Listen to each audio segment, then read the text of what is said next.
etong si Congressman Abante, pinagtawanan etong si Bato de la Rosa. Bakit?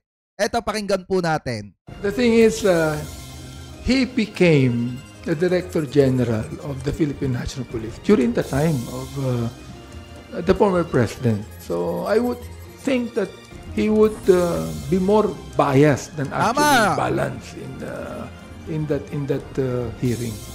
Welcome sa House Quadruple Committee o Quadcom co-chairperson na si Representative Benny Abante ang pagsasagawa rin ng investigasyon ng Senado sa anti-drug war ng administrasyon ni dating Pangulong Rodrigo Duterte. Gayunman kung si Senator Ronald Bato de la Rosa ang mangunguna sa pagdinig, naniniwala ang kongresista na hindi magiging patas ang pagdinig. Diba, kahit sino talaga mga kababayan, ganun yung magiging pananaw. Kasi nga una, si Bato ang subject. Pangalawa, mga kababayan, kaalyado pa ni Bato yung subject. Pangatlo, didepensa lang nila yung kanilang sarili at hindi nila mabibigyan ng hustisya etong usaping ito. Ano po, kasi nga sila yung subject dyan. Sila yung inaakusahan dyan. Ano po, ipagpatuloy pa natin. Una nang inihayag ng senador na chairperson ng Senate Committee on Public Order and Dangerous Drugs ang balak nitong pagsasagawa ng drug war probe. Bago nahalal sa Senado, si Senator De La Rosa ang nagsilbing hepe ng pambansang pulisya nang ilunsad ng Administrasyong Duterte ang gyera kontra iligal na droga. Sa ilalim ng drug war, may ipinatupad umanong reward money para sa mga pulis na makakapatay ng drug suspects batay sa... Sabi ni Tito Plaza, boss, maling-mali si Garma. May 2016 daw siya tinawag ni Digong. Di pa naman siya presidente. Kung makikita nyo nga, di ba, May 11 nga yung eleksyon. So wala namang binanggit na exact na araw or date etong si Garma. Ang sinabi niya lang, May 2016 siya tinawag ni Duterte.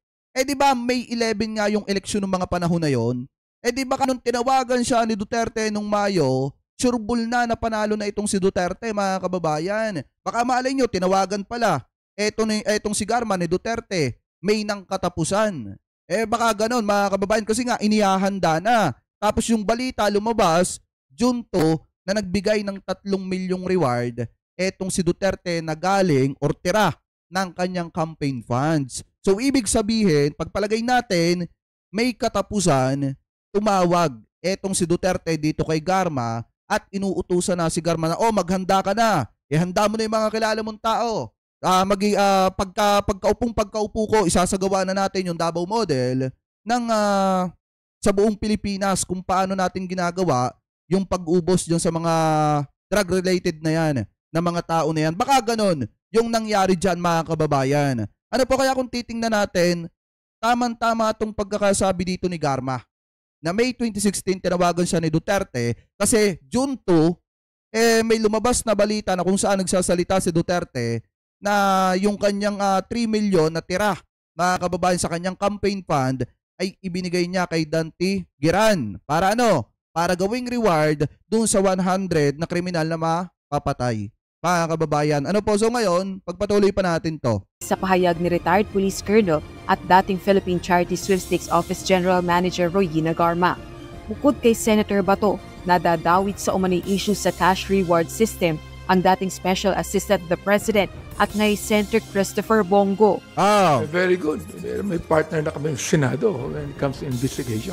Maglo-launch sila ng sarili nilang investigation. Senator Bato, doon po sa magiging pagdinig ng Senado, lalo na siya mismo po yung nadidiin sa issue ng war on drugs? Hindi. Ayon sa Quadcom, susubaybayan nilang mabuti ang gagawing pagdinig ng Senado, lalo na kung dadalo rito si dating Pangulong Duterte. Nagpaalaala naman si Kabataan Party List Representative Raul Manuel na kung matutuloy ang kaparehong investigasyon sa Senado, hindi ito dapat magamit bilang pananggalang ng mga senador na sangkot umano sa anti-drug war. Yan nga yung problema kasi dyan, mga kababayan. Kaya magsasagawa sila ng parallel investigation kasi nga gusto nilang isalba yung kanilang sarili. Natural, mga kababayan, na mangyayari dyan, magagamit talaga ang Senado para ipagtanggol ni Bato de la Rosa at ni Bongo at ni Digong, mga kababayan, etong kanilang mga sarili. Yan yung mangyayari dyan. Ang problema lang kasi dyan, gamit-gamit nila ang pera ng taong bayan para sa walang kakwenta-kwentang hearing na yan.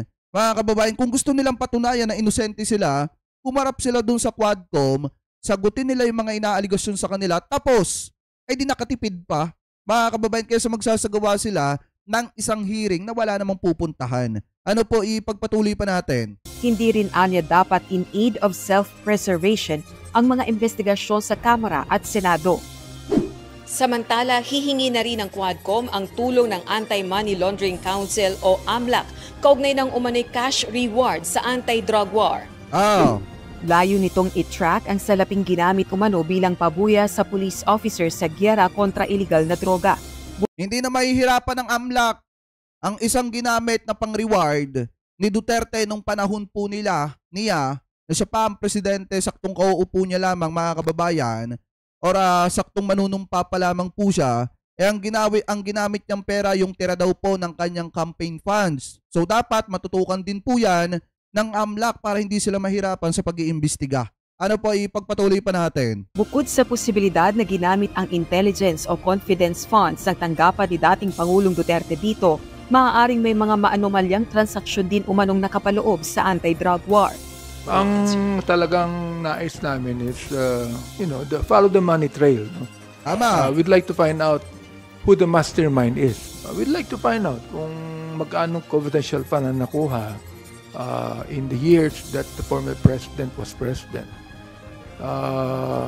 Tignan natin maigi kung ito ay mayroon talagang na-contribute towards the reward system. Bukod sa AMLAC, iimbitahan na rin sa pagdinig tungkol sa issue ang Commission on Audit o COA. Gagawin ang susunod na Quadcom hearing sa October 22. Rosa Licoz, UNTV News and Rescue. Diyos ang aming sandigan, serbisyo publiko ang aming pinahahalagahan. Kaya maliwanag mga kababayan na sa tingin ni Congressman Abante hindi po magiging patas etong si Bato de la Rosa kasi sila nga yung subject dyan. Mga kababayan, ang problema nga lang dyan, ang kawawa ang taong bayan kasi pera ninyo yung ginagamit sa mga ganyang klase ng hearing. Mga kababayan, ngayon ang isa pang problema dyan, yung hearing na yan, alam naman natin pare-parehas, nagagamitin lang nila ang Senado para linisin ang kanilang mga pangalan. Pangalawa mga kababayan, gagamitin lang nilang pananggala etong Senado at ibabaon lang nila lalo ang Senado sa matinding kahihiyan. Kaya kung ako tatanungin mga kababayan kaya Senate President Chis Escudero na dapat kung ipuporsyon nila itong hearing na ito dapat mag-inhibit etong sina Bato de la Rosa, sina Bongo at yung mga subject dyan mga kababayan na mga senador na mga may kinalaman or tinitingnan na may kinalaman dyan po sa illegal na war on drugs mga kababayan nung panahon ng dating Pangulong Duterte. Ano po? Anyway, mga kababayan, ngayon punta naman po tayo dito sa last topic po natin na kung saan eto daw yung mga kaso na isasampa ni Dilima dito po kay Duterte. Kasi ang nakalagay po dito, multiple murder, humanitarian law violation can be filed versus Duterte ayon po dito kay former Senator Laila Dilima mga kababayan. So ngayon, ito i-play po natin. Kayo abogado naman ma'am, ano? So kung ma-establish natin na ang yung mga kaso pala na possible na isampa dito kay Duterte. war on drugs ni dating Pangulong Duterte ay talagang gumamit ng lahat ng mga kailigalan, anong pwede niyong ikaso sa dating Pangulo? Di ba? Mag-isip na ngayon, anong pwede mo ikaso kay dating Pangulong Duterte? Yun ang stance niya, yun ang programa ko Ang Tapos kampanya ko talagang war on drugs Wala na siya immunity ngayon. Wala siya immunity ngayon. So anong dapat ikaso sa kanya? Kasi hindi na siya presidente, kaya wala na siyang immunity suit. Mga kababayan, hindi niya na pwedeng takasan yung mga kaso niya. Kasi hindi na siya presidente. Pagpatuloy pa natin. Meron man. Okay, unang-una, nandyan nga yung ongoing investigation sa ICC. Ang pinaka-krimen doon na tinitingnan ng ICC is the crime of crimes against humanity. Mic check. Murder as crimes against humanity. So, yun ang pinaka. Kasi murder yan multiple murder yan. Sa batas natin, katulad din yan doon sa mga pinaplano naming kaso na nakukulangan pa kami sa magiging basehan sa revised penal code. Sa tindi ng mga fabricate ng mga testimonies against me, nahihirapan pa yung aking mga abogado. Ano pa yung mas malakas na mga kaso na pwedeng i-file sa kanila except or more than the offenses of perjury, subornation of perjury, grave coercion. Ganun din sa pwedeng kaso against the former president. Multiple murder, syempre nandyan yan. At iba pa, yung violation ng the law dun sa international humanitarian law. Isa pa yun. IHL. Meron tayong version yan, domestic version of the IHL law. Nandun din yung crimes against humanity. So ibig sabihin mga kababayan, kasi sinasabi dito ni former Senator Leila de Lima na nahihirapan pa yung kanilang mga abogado kasi nga siguro ang gusto nilang mangyari, yung isasampa nilang kaso dito kay Duterte yung sobrang bigat mga kababayan na kaso. Kasi nga alam naman natin pare-parehas na wala na talagang immunity suit etong si Duterte kasi hindi na naman siya talaga presidente mga kababayan at hindi na niya pwedeng iwasan ngayon at takasan yung mga kaso na isasampa po laban sa kanya. Mga kababayan, ngayon, ang tinitingnan siguro dito ng abogado ni Leila de Lima, yung mabigat na kaso na talagang mapapatunay na nakumit nitong si Duterte nung panahon na idinidiin nila etong si de Lima. Mga kababayan, ano po? So ngayon, kung siya naman tatanungin bilang abogado, yung mga nakikita niyang pwedeng isampa daw dito kay Duterte, mga kababayan, dahil sa mga kapalpakan nito nung panahon na siya pa ay presidente, unang-una yung multiple murder kasi nga siya yung nag-utos mismo at pinakaulo ng pag-utos ng pagkitil ng buhay ng mga kababayan natin. Ano po kasi nagpa-reward pa nga siya ng 3 million mga kababayan. Ano po at yung isa pa, yung humanitarian law violation mga kababayan. Yan yung mga pwedeng isampa dito kay Duterte. Pero anyway, ngayon pagpatuloy pa natin. Pero ma'am, batay lang sa ating law, sa ating konstitusyon. Multiple murder ba yan? May ganun bang kasong multiple murder? Hindi ko alam. Anong pwede mong ikaso sa kanya? Now na lumalabas yung mga revelations, ano ang pwede mong ikaso sa dating Pangulo? Yan. Yun na nga po, yung sinasabi ko kanina, kailangan busisin ng gusto yung ating mga batas. Tingnan natin alin dyan ang mga pwede. Kasi yun na nga, tama. Wala naman talaga yung, kasi yung murder, ano yan, mga individual cases. Pero yun na nga yung crimes against humanity, na nandyan din sa IHL law natin. And yung nasa ICC. Kaya ang ano ko nga is that, hindi dapat yung sasabihin na yung nagiging stance ngayon ng gobyerno na hindi talaga kami makikipag-cooperate. Yung latest na sinasabi na hindi namin ibibigay yung mga ano na yan, yung mga testimonya na yan, yung mga records na yan ng Quadcom doon sa ICC. Although they also recognize that ICC can actually secure those. Oo. Hindi kasi mga kababayan at ang ating presidente kasi mga kababayan, tao lang din. Malaki ang posibilidad mga kababayan na baka magbago din ang pagtingin ng ating presidente sa ICC. So ngayon, kaya siguro mga kababayan, sinasabi ng ating presidente ng Malacanang na hindi pa tayo makiki-operate sa ICC kasi nga, unang-una, gumagana pa naman kahit papaano yung justice system natin dito sa ating bansa.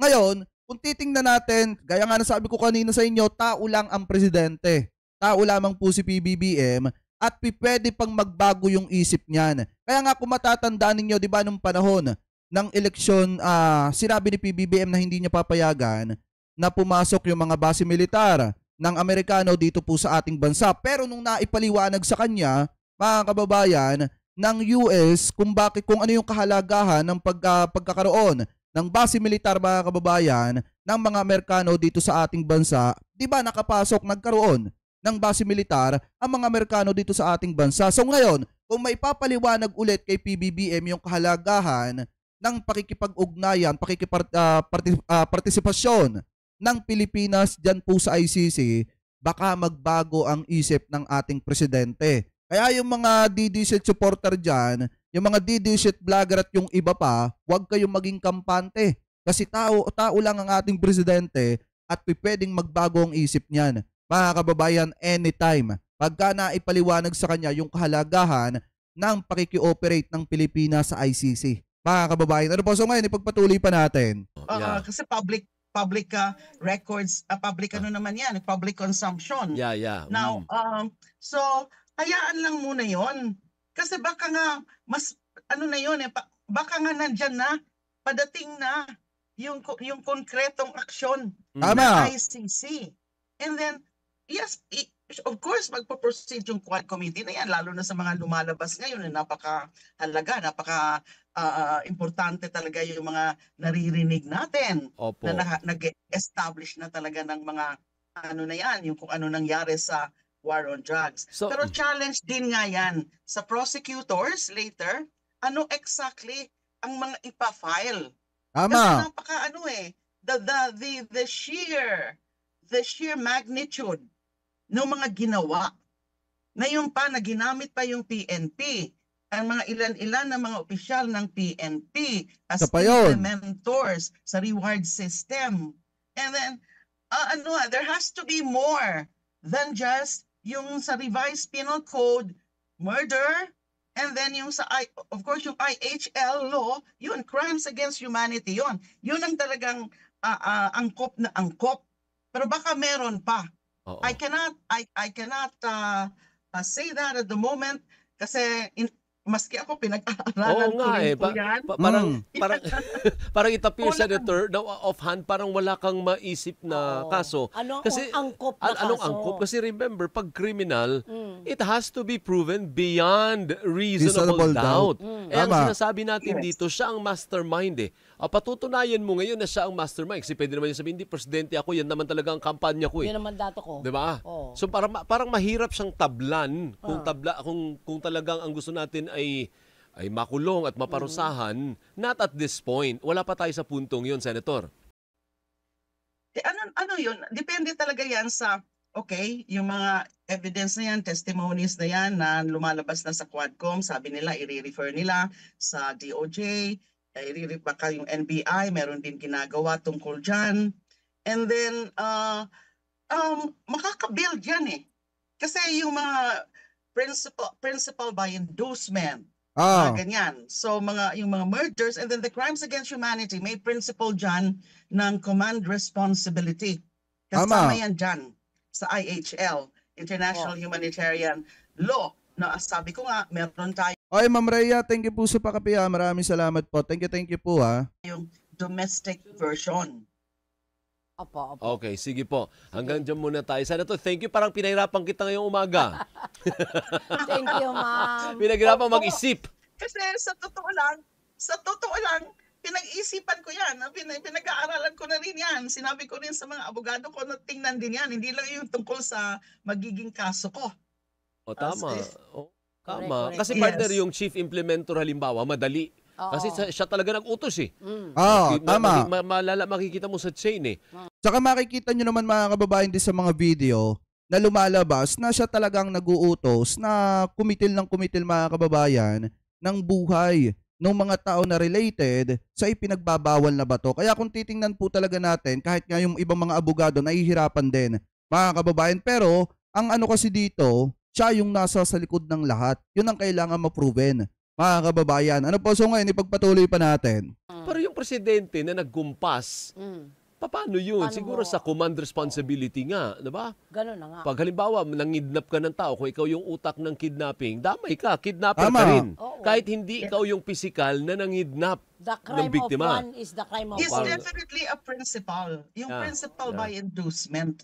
Hindi naman kailangan na yung mga talagang, let's say yung mga gunmen, mga guns for hire, di ba, sa mga murder, pag naituturo at meron talagang mga ebidensya na Mr. X is the mastermind, kasama siya sa Tama. kaso. Tama, Ganon tama. din dito. Opo. Sige, thank you. Last na lang. Bukang bibig po ng dating Pangulo noon. Sige, kasuhan nyo ako, pakulong nyo ako. Hindi naman ako talaga that a single day that I would spend inside the jail. Kasi matanda na raw siya. Ganun po ba yun, ma'am? Naku, kahit anong edad mo, kailangan kung meron kang pananagutan sa batas, Tama. harapin mo at dapat panagutin ka. Ang age naman, hindi yan exempting circumstance eh. Pwedeng i-consider yan later about, the treatments sa imprisonment. Pero yung yung sa judgment, hindi yan pwedeng consideration. Ano man ang edad mo, yung kung may kasalanan ka sa batas, kailangan panagutin ka. Tama. Thank you. Maraming salamat, Senator. Thank you po for Thank your you, time, ma'am. Maraming salamat Maraming po. Then, Have a See you. nice Akala ata ng mga, eto kata natin mga kababayan dito ha, akala ata ng mga DDSet, porket matanda na si Digong at napatunayang nagkasala talaga, akala ata ng mga DDSet mga kababayan, exempted.